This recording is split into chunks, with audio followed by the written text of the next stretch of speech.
പ്രവാസികളുടെ ഭാര്യമാരെ ചൂഷണം ചെയ്യുന്ന ഇതുപോലെ നാലാംകിട കുറേ നാറികളുണ്ട്. അതിറ്റിങ്ങൾ എന്ന് പറയുന്നത് ചിലപ്പോഴെന്ന് പറഞ്ഞു കഴിഞ്ഞാൽ ഓട്ടോ ഡ്രൈവർമാരുടെ രൂപത്തിൽ വരും, ഇല്ലെങ്കിൽ ഡാൻസ് മാസ്റ്ററുടെ രൂപത്തിൽ വരും, ഇല്ലെങ്കിൽ എന്ന് പറഞ്ഞു കഴിഞ്ഞാൽ ഈ ട്യൂഷൻ മാസ്റ്ററുടെ രൂപത്തിൽ വരും. എന്തിനധികം പറയുന്നത് നമ്മുടെ കുട്ടികളെ കൊണ്ടുപോകുന്ന ബസ്സില്ലേ, അതിൻ്റെ ഡ്രൈവറെ രൂപത്തിൽ വരെ ഇവർ വരും എന്നുള്ളതാണ്. ഇങ്ങനെ പ്രവാസികളുടെ ഭാര്യയെ കറക്കിയെടുക്കാനും അതുവഴി സാമ്പത്തികം ഉണ്ടാക്കാനും ശ്രമിക്കുന്ന ചില നാലാംകിട നാറികളുണ്ട്. ബാങ്കും നിഡോയും കിട്ടിക്കൊണ്ടുപോകുന്ന ഒരേ ഒരു വർഗം ഉണ്ടെങ്കിൽ അതെന്ന് പറഞ്ഞു കഴിഞ്ഞാൽ എനിക്ക് തോന്നുന്നത് തന്നെ മലയാളികൾ മാത്രമേ ഉള്ളൂ. ഒന്നും കൊണ്ടുപോയിട്ടില്ലെങ്കിൽ ഭാര്യമാരുടെ മുഖം കാണ്ടി വരും. ഒന്നും കൊണ്ടുവന്നിട്ടില്ല, വന്നിരിക്കുന്നതിനെക്കാട്ടിയും കൂടുതൽ ശമ്പളം വാങ്ങിക്കുന്നതായിരിക്കും ഭാര്യൻ്റെ ആങ്ങളം ബാംഗ്ലൂരിലോ ഇല്ലേ ചെന്നൈയിലോ എവിടെയെങ്കിലും. അവനും വരും ഗൾഫിൽ അളിയൻ വരുന്നതെന്ന് പറയുമ്പോൾ എന്തിനാന്ന് ഒരു ഐഫോണോ എന്തെങ്കിലും കൊണ്ടു കൊടുക്കാൻ വേണ്ടി പറഞ്ഞിട്ടുണ്ടാവും. അതാണ് ചിലപ്പോൾ 1 ലക്ഷം രൂപ സാലറി മേടിക്കുന്നവനായിരിക്കും ബാംഗ്ലൂരിൽ, പക്ഷേ ഇവിടെ ഗൾഫുകാരനെ പിയ്യാൻ വേണ്ടിയിട്ടാണ് എല്ലാവരും നിൽക്കുക എന്നുള്ളതാണ്. സുഹൃത്തുക്കളെ നമസ്കാരം, പുതിയൊരു വീഡിയോയിലേക്ക് എല്ലാവർക്കും സ്വാഗതം. കടയ്ക്കാവൂർ എന്ന് പറയുന്ന സ്ഥലത്ത് രാജേഷ് എന്ന് പറയുന്ന ഒരു പ്രവാസിക്ക് സംഭവിച്ച ഒരു സംഭവമാണ് ഞാനിന്നിവിടെ പറയാൻ പോകുന്നത്. ഏതായാലും അതിൻ്റെ ചെറിയൊരു വീഡിയോ ക്ലിപ്പിങ്സ് നമുക്ക് നോക്കിയിട്ട് വരാം. നീ സെപ്പറേറ്റ് ഫോട്ടോ ഇട്ട് വിഷമിക്കേണ്ട, പത്രത്തിലും ന്യൂസിലും ഒന്നും. ഞാനും കമലും കൂടെ ചേർന്ന് നിൽക്കുന്ന ഫോട്ടോ ഇട്ടുതരാടാന്ന് പറഞ്ഞു. 10 വർഷം പ്രവാസ ലോകത്ത് കഷ്ടപ്പെട്ടയാൾ നാട്ടിലെത്തിയപ്പോൾ ഭാര്യ 30 ലക്ഷം രൂപയുമായി മക്കളുടെ ഡാൻസ് മാഷിന്റെ കൂടെ ഒളിച്ചോടി. സിനിമകളിലും കഥകളിലും മാത്രം കണ്ടും വായിച്ചും പരിചയപ്പെട്ട സംഭവ വികാസങ്ങളാണ് ഇപ്പോൾ മലയാളികൾക്കിടയിൽ നടക്കുന്നത്. ജീവിതവും ജീവനും വിയർപ്പാക്കി ഭാര്യയ്ക്കും മക്കൾക്കും വേണ്ടി വീടെന്ന കടയ്ക്കാവൂരിലെ രാജേഷ് എന്ന് പറയുന്നൊരു ചെറുപ്പക്കാരൻ, അദ്ദേഹം ഏകദേശം 10 വർഷങ്ങൾക്ക് മുന്നെയാണ് നാട്ടിലിങ്ങനെ അല്ലറ ചില്ലറ ജോലിയൊക്കെ കൊണ്ട് ജീവിക്കുകയായിരുന്നു. അപ്പോഴാണ് സ്വന്തമായിട്ട് വീടില്ല, വാടക വീട്ടിലാണ് താമസിക്കുന്നത്. 2 മക്കളുണ്ട്. ഭാര്യയോട് പറയുകയാണ്, ഞാനൊരു കാര്യം ചെയ്യാം, ഞാൻ പോയിട്ട് മരുഭൂമിയിൽ പോയിട്ട് കഷ്ടപ്പെട്ട് കഴിഞ്ഞാൽ നമുക്ക് കുറച്ച് സമ്പാദ്യം ഉണ്ടായാൽ നമുക്കൊരു വീടെടുക്കാലോ എന്നുള്ള ഒരു സ്വപ്നവുമായിട്ട് അദ്ദേഹം മരുഭൂമിയിലേക്ക് പോവുകയാണ്. അവിടെ പോയിട്ട് അദ്ദേഹം കഠിനാധ്വാനം ചെയ്തു, നല്ല രീതിയിൽ ജോലി ചെയ്ത് പൈസ ഉണ്ടാക്കിയതിന് ശേഷം 1 രൂപ പോലും അദ്ദേഹം തിന്നാതെ കുടിക്കാതെ വെച്ചിട്ട് അദ്ദേഹം വീട്ടിലേക്ക് അയക്കുകയാണ്. ആ സമ്പാദ്യങ്ങൾ മുഴുവൻ ഭാര്യൻ്റെ പേരിൽ അയച്ചു കൊടുത്തു. എന്താണെന്ന് വെച്ച് കഴിഞ്ഞാൽ വീട് എന്ന് പറയുന്നൊരു സ്വപ്നം, അതിനു വേണ്ടിയിട്ട് മാത്രം. അങ്ങനെ ഏകദേശം പണവും കാര്യങ്ങളൊക്കെ ആയിട്ട് കുറച്ച് കടം വാങ്ങിക്കാം, ഇപ്പോഴും നമ്മുടെ കയ്യിൽ കുറച്ച് പണം ഉണ്ടല്ലോ എന്ന് കരുതിയിട്ട് 2019 വന്നിട്ട് ഒരു വീട്ടിന് അഡ്വാൻസ് കൊടുക്കുകയാണ്. അതായത് 1 ലക്ഷം രൂപയാണ് കൊടുത്തത്. 30 ലക്ഷം രൂപക്കാണ് ആ വീട് വാങ്ങിക്കാൻ വേണ്ടിയിട്ട് ഇവർ തീരുമാനിച്ചത്. അങ്ങനെ കുറച്ച് പൈസയൊക്കെ കയ്യിലുണ്ടല്ലോ, ബാക്കിയൊക്കെ എന്ന് പറഞ്ഞാൽ കൂട്ടുകാരെടുക്കുന്നു, അങ്ങനെയൊക്കെ സംഘടിപ്പിച്ച് അങ്ങനെ വീട് എഴുതാൻ വേണ്ടി നോക്കുമ്പോഴാണ് കൊറോണ വരുന്നതും. ആ കൊറോണയുടെ സമയത്ത് ഇദ്ദേഹത്തിന് അങ്ങോട്ടും പോകാൻ കഴിഞ്ഞില്ല, ഇങ്ങോട്ടും പോകാൻ കഴിഞ്ഞില്ല എന്ന് പറഞ്ഞ പോലെ ഇദ്ദേഹം ലോക്കായിപ്പോയി. എല്ലാ മലയാളികളുടെയും ഒരു നിലതെറ്റിയ ഒരു സമയം തന്നെയായിരുന്നു കൊറോണ കാലം. കാരണം പണമില്ലാതെ, പൈസയില്ലാതെ, ജോലിയില്ലാതെ പലരും റൂമിൽ 2-3 മാസം ഇരുന്ന ആൾക്കാരുണ്ട്. റൂമിൽ വെറും ചെലവിൻ്റെ പൈസ മാത്രം കൊണ്ട് ജീവിച്ച ആൾക്കാരുണ്ട്.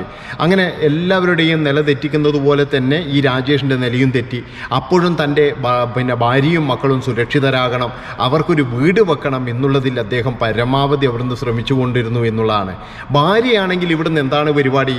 ഭാര്യ ഇവിടുന്ന് ചെയ്യുന്ന പരിപാടി എന്താണെന്ന് വെച്ച് കഴിഞ്ഞാൽ, മക്കളുടെ ഡാൻസ് ഒരു മാഷുണ്ട്, ആ ഡാൻസ് മാഷിൻ്റെ കൂടെ നല്ല രീതിയിൽ അഴിഞ്ഞാടി അങ്ങ് ജീവിക്കുകയാണ്. അദ്ദേഹം അയക്കുന്ന പൈസകളൊക്കെ ദൂർത്തടിച്ച് ഇദ്ദേഹത്തിനൊക്കെ കൊടുത്ത് ആ പാവം മരുഭൂമിയിൽ കിടന്ന് കഷ്ടപ്പെട്ടുണ്ടാക്കിയ പൈസ മുഴുവൻ ഈ ഡാൻസ് മാഷ് എന്ന് പറയുന്ന, അതായത് പ്രവാസികളുടെ ഭാര്യമാരെ ചൂഷണം ചെയ്യുന്ന ഇതുപോലെ നാലാംകിട കുറേ നാറികളുണ്ട്. അതിറ്റിങ്ങൾ എന്ന് പറയുന്നത് ചിലപ്പോഴെന്ന് പറഞ്ഞു കഴിഞ്ഞാൽ ഓട്ടോ ഡ്രൈവർമാരുടെ രൂപത്തിൽ വരും, ഇല്ലെങ്കിൽ ഡാൻസ് മാസ്റ്ററുടെ രൂപത്തിൽ വരും, ഇല്ലെങ്കിൽ എന്ന് പറഞ്ഞു കഴിഞ്ഞാൽ ഈ ട്യൂഷൻ മാസ്റ്ററുടെ രൂപത്തിൽ വരും. എന്തിനധികം പറയുന്നത് നമ്മുടെ കുട്ടികളെ കൊണ്ടുപോകുന്ന ബസ്സില്ലേ, അതിൻ്റെ ഡ്രൈവറെ രൂപത്തിൽ വരെ ഇവർ വരും എന്നുള്ളതാണ്. ഇങ്ങനെ പ്രവാസികളുടെ ഭാര്യയെ കറക്കിയെടുക്കാനും അതുവഴി സാമ്പത്തികം ഉണ്ടാക്കാനും ശ്രമിക്കുന്ന ചില നാലാംകിട നാറികളുണ്ട്.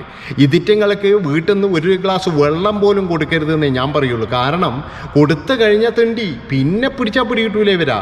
അങ്ങനെയാണ് ഇവർ എന്ത് പഞ്ചാര വാക്ക് പറഞ്ഞിട്ടും ഇവരത് നേടുമെന്നുള്ളതാണ്.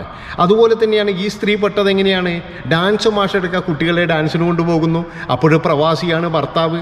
അതുമാത്രവുമല്ല, ഈ സ്ത്രീ ഇപ്പം പറയുന്നൊരു ന്യായമുണ്ട്.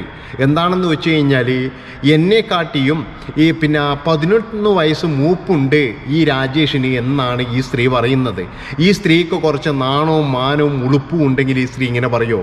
2 മക്കളായി, കല്യാണം കഴിഞ്ഞ്, അതുപോലെ തന്നെ നമുക്ക് വേണ്ടിയാണ് ഈ മനുഷ്യൻ വിദേശത്ത് പോയി കഷ്ടപ്പെടുന്നത് എന്നുള്ളൊരു വിചാരം പോലും ഇല്ലാതെ, യാതൊരു ഉളുപ്പുമില്ലാതെ പറയുകയാണ്, എനിക്ക് രാജേഷിന് പ്രായം കൂടുതലാണ്, അവൻ ശരിയാവില്ല.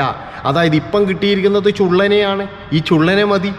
ഇതാണ്. എന്നിട്ടും പിന്നെയും ഉളുപ്പില്ലാതെ പറയുന്നത് എന്താണെന്നല്ലേ, നമ്മൾ ഫ്രണ്ടാണ് എപ്പോഴും പറയുന്നത്. അതായത് ഈ മിക്ക വെടികളും പറയുന്ന ഒരു സംഭവം തന്നെയായത്, ഞങ്ങൾ ഫ്രണ്ടാണ്, ഞങ്ങൾ ഫ്രണ്ട്ഷിപ്പിലാണ് കാര്യങ്ങൾ ചെയ്യുന്നത്. അതായത് ഫ്രണ്ട്ഷിപ്പ് എന്ന് പറഞ്ഞു കഴിഞ്ഞാൽ ഞാൻ എപ്പോഴും പറയുന്നത് പോലെ തന്നെ, വീട്ടിൽ വരാം, വീട്ടിൽ വന്ന് ആരെങ്കിലും ചോദിക്കുമ്പോൾ കൂട്ടുകാരനാണ്, ഫ്രണ്ട്സാണ്, സഹപാഠിയാണ്, ഇങ്ങനെ പറയാം. അതുപോലെ തന്നെ ഇവർക്ക് വീട്ടിൽ വേണമെങ്കിൽ വന്ന് ഡെയിലി വന്നിട്ട് ഓരോ ചായ കുടിക്കാം. കാരണം എന്താ, എൻ്റെ കൂട്ടുകാരിനെ കാണാൻ വരുന്നതാണ്, വർത്തമാനം പറയാൻ വരുന്നതാണ്, അവളെ ആശ്വസിപ്പിക്കാൻ വരുന്നതാണ്. അങ്ങനെ വേണമെങ്കിൽ ബെഡ്റൂമിൽ വരെ കയറിയിരിക്കാം. എന്താണെന്ന് വെച്ചാൽ കൂട്ടുകാരനല്ലേ, കൂട്ടുകാരന് വീട്ടിൽ എവിടെയും കയറാം. ഇനിയിപ്പോൾ ഭർത്താവിൻ്റെ അച്ഛനോ അമ്മയും വന്ന് ചോദിക്കും, മോളെ ഇതാരാണ് വന്നിരിക്കുന്നതെന്ന് ചോദിച്ചു കഴിഞ്ഞാലും പറയും എൻ്റെ ഫ്രണ്ടാണ്, അല്ലെങ്കിൽ എൻ്റെ ഗ്രൂപ്പിലുള്ളതാണ്, ഇല്ലെങ്കിൽ എൻ്റെ കൂടെ പഠിച്ചതാണ്. ഇങ്ങനെയൊക്കെയാണ് ഇപ്പോഴത്തെ ഒരു പുതിയ എന്ന് പറഞ്ഞു കഴിഞ്ഞാൽ. ആരും കാമുകെന്ന് പറയുന്നില്ലല്ലോ, കാമുകെന്ന് പറയുന്നില്ല. ഈ കാമുകെന്ന് പറഞ്ഞു കഴിഞ്ഞാൽ പിന്നെ തീർന്നു കഥ. കാമുകെന്ന് പറഞ്ഞു കഴിഞ്ഞാൽ ഭയങ്കര നാണക്കേടാണ്. പക്ഷേ ഫ്രണ്ട് അത് നമുക്ക് പറയാം. ഈ ഫ്രണ്ടുകൾ വന്നിട്ട്, ഈ കൂട്ടുകാർ വന്നിട്ടാണ് ഈ കുടുംബങ്ങൾ പിന്നെ എങ്ങനെ നശിപ്പിക്കുന്നത് എന്നുള്ളതാണ്. നിങ്ങൾക്കറിയോ, ഇതൊക്കെ എന്ന് പറഞ്ഞു കഴിഞ്ഞാൽ ചിലത് മാത്രമേ പുറത്തു വരുന്നുള്ളൂ. ഈ പുറത്തു വരാതെ എത്രയെത്ര പ്രവാസികളുടെ മനസ്സിൽ അടുക്കിപ്പിടിച്ച് നിൽക്കുന്നുണ്ട് എന്നറിയോ, ഈ കുടുംബങ്ങൾ നശിച്ചു പോയിട്ട്. അതായത് ഈ ഭാര്യയുടെ ദുർനടപ്പ് കാരണം കുടുംബങ്ങൾ നശിച്ചുപോയ അനവധി കുടുംബങ്ങളുണ്ട്. പിന്നെ ചില ആൾക്കാരൊക്കെ നാണക്കേട് കൊണ്ടും അതുപോലെ തന്നെ മക്കൾക്ക് വേണ്ടിയൊക്കെ അഡ്ജസ്റ്റ് ചെയ്ത് ജീവിക്കുന്ന ഒരുപാട് ആൾക്കാരുണ്ട്. കാരണം ഇവർക്കൊന്നും നാട്ടിൽ വന്നു കഴിഞ്ഞാൽ എന്ത് ചെയ്യണം എന്നറിയുന്നില്ല. അതാണ്. ഇപ്പം നാട്ടിൽ പോയി നിൽക്കാം, ഇങ്ങനെ ഇവിടെ നിൽക്കാൻ കഴിയില്ല എന്ന് പറഞ്ഞു കഴിഞ്ഞാലും ചില ആൾക്കാർക്ക് ഒന്നും ചെയ്യാൻ അറിയില്ല. കാരണം മലയാളികൾ അങ്ങനെയാണ്, മലയാളികൾക്ക് ജീവിക്കാൻ അറിയില്ല. മലയാളികൾ എന്ത് ചെയ്യുമെന്ന് പറഞ്ഞാൽ ഇവിടുന്ന് കൊബ്ബൂസും തൈരും അടിച്ചിട്ട് എല്ലാ പൈസയും നാട്ടിലേക്ക് അയക്കും. അതാണ്. 1 രൂപ കൂടി എന്താ പറയണ്ടേ, മറ്റേ നമ്മളെ ഈ പത്തേമാരി സിനിമയിൽ പറഞ്ഞ പോലെ 10 കിട്ടുന്നുണ്ടെങ്കിൽ 20,000 അയക്കും. എന്നുവെച്ചാൽ 10 കടവും കൂടി മേടിച്ചിട്ട്. അങ്ങനെയാണ് മലയാളികൾ. പക്ഷേ നേരെ മറിച്ച് മറ്റുള്ള രാജ്യക്കാർ അങ്ങനെയല്ല. അവരവരുടെ ചെലവിനുള്ള പൈസ വെച്ച് അവർ കൃത്യമായിട്ട് ഭക്ഷണം കഴിച്ച് ജീവിച്ച് അതിൽ നിന്നും ഒരു പങ്ക് നാട്ടിലേക്ക് കൊടുക്കുമെന്നല്ലാതെ അവർ മുഴുവനായിട്ടൊന്നും പൈസ നാട്ടിലേക്ക് കൊടുക്കത്തില്ല. അതിൻ്റെ ആവശ്യവുമില്ല. പിന്നെന്ന് പറഞ്ഞു കഴിഞ്ഞാൽ ഇവിടുന്ന് ചില ആൾക്കാർ കെട്ടിക്കൊണ്ടുപോകുന്ന സാധനം 10-35 കിലോ കാർഗോ വിടും. അതുകൂടാതെ ഈ വലിയ വലിയ എയർലൈൻസിൽ പോയിട്ട് ഈ ലഗേജ് എത്ര കൊണ്ടുപോകാൻ പറ്റും ഇതാണ് നോക്കുന്നത്. വേറെ ഒരു രാജ്യക്കാർ പോലും ഇങ്ങനെ കൊണ്ടുപോകുന്നില്ല. അത് ഏറ്റവും വലിയ രസം. ആകെ കൊണ്ടുപോകുന്നതെന്ന് പറഞ്ഞാൽ ഇപ്പോൾ ഈ എന്താ പറയുക, പാകിസ്ഥാനികളോ അല്ലെങ്കിൽ ബംഗ്ലാദേശികളോ ഇവർ കുറേ കമ്പിളി കൊണ്ടുപോകുന്നല്ലാതെ ഇവിടുന്ന് ടാങ്കും നിഡോയും കെട്ടിപ്പോകുന്ന ഒരേ ഒരു വർഗം ഉണ്ടെങ്കിൽ, അതും 15% അത്ര ഈ ടാങ്കും നിഡോയും കെട്ടിക്കൊണ്ടുപോകുന്ന ഒരേ ഒരു വർഗം ഉണ്ടെങ്കിൽ അതെന്ന് പറഞ്ഞു കഴിഞ്ഞാൽ എനിക്ക് തോന്നുന്നത് തന്നെ മലയാളികൾ മാത്രമേ ഉള്ളൂ. അതായത് ഇതൊക്കെ ഇന്ന് നാട്ടിൽ കിട്ടും എന്നുള്ള കാര്യം എല്ലാവരും മറന്നു പോകുന്നത്.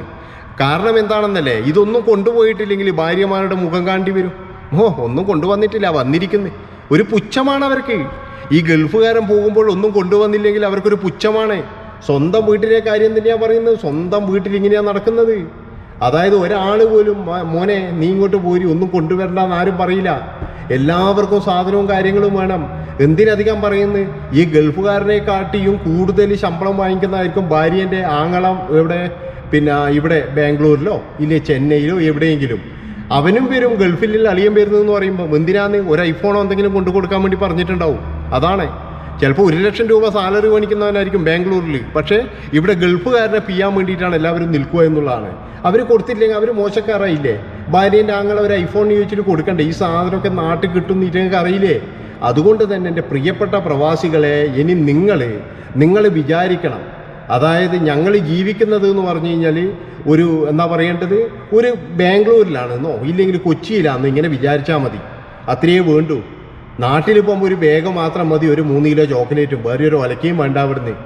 അപ്പോൾ ഇത്രയും പറഞ്ഞുകൊണ്ട് ഞാൻ ഇവിടെ വെച്ച് വൈൻഡപ്പ് ചെയ്യുകയാണ്. ഏതായാലും ആ രാജേഷ് എന്ന് പറയുന്ന ആ സഹോദരന് 30 ലക്ഷം രൂപയാണ് നഷ്ടപ്പെട്ടത്. 30 ലക്ഷം രൂപ. നിങ്ങൾ ആലോചിച്ച് നോക്കണം. ഇനി ഈ കടമ്പ് കിടന്നെങ്കിൽ ആ പാവം എത്രമാത്രം പണിയെടുക്കണം. അതാണ് ഞാൻ ആലോചിക്കുന്നത്. എത്ര പണിയെടുക്കണം ഈ മനുഷ്യൻ. ഏതായാലും കാമുകനെ നല്ല സുഖമായി, കാമുകിയായിട്ട് നല്ല രീതിയിൽ സുഖിക്കാം.